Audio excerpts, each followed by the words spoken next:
Okay, this is the amazing AJ at Twitter.com, and obviously I have a crappy cell phone camera, so bear with me. This is just a video response to my fiance at Wrestlebunny of her video, Good Wrestling, Bad Attitudes.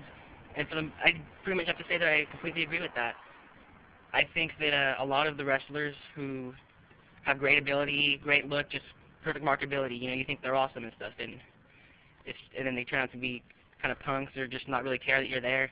It kind of kills you a little bit inside, I mean, especially the big times. Like, I'm not going to say really any names, but I'm going to say one because he's not like this. Imagine if someone like a John Cena or Shawn Michaels or an AJ Styles, guys who generally play good guys and cool people on wrestling and on TV. They're so great, and you go to meet them, and all of a sudden, they're just dicks and they don't want to have anything to do with you. I mean, what's that going to do for their fan base and everything? Luckily, for the majority, most part, they aren't. A lot of good wrestlers are very, very nice in person and great. And but unfortunately, there are a few that are pretty dickish and totally not how they portray themselves on TV, like at all.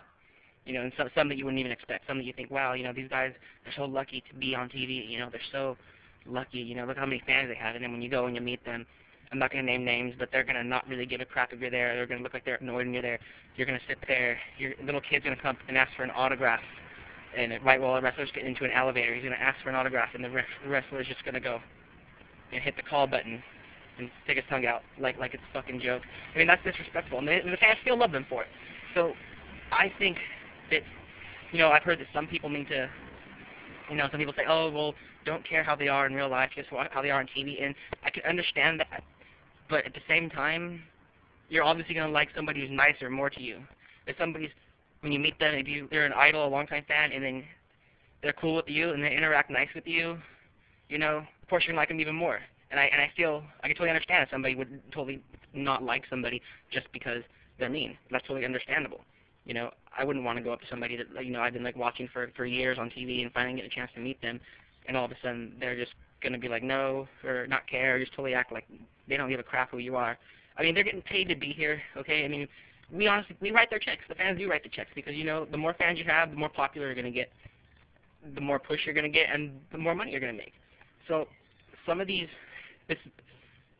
some of the vets are like that, but not a lot. But I'm actually shockingly finding this, not so much the old-timers, because they know and they respect the majority of them, dude. There are a few here and there, but it's mostly the newer generation.